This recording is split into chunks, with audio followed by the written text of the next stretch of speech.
काम ना जानीला। 4 बेर कहले रहनी कि टाइम पे आ जाई हा।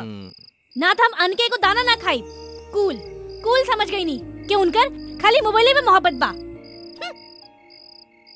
आ जावे दो ना बतियाई ना सामने ना फोन पे। मन करता कि फोन फेंक दी। ना फोन ना फेंकब ना बतियाई। तू देख ली हा। हाँ तू तो रहे दरानी, जैसे ही जीजाजी के देखबू ना टाय टाय टाय।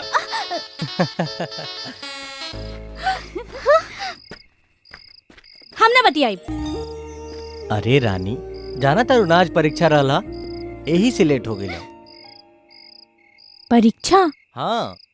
ओ टाय टाय टाय टाय टाय।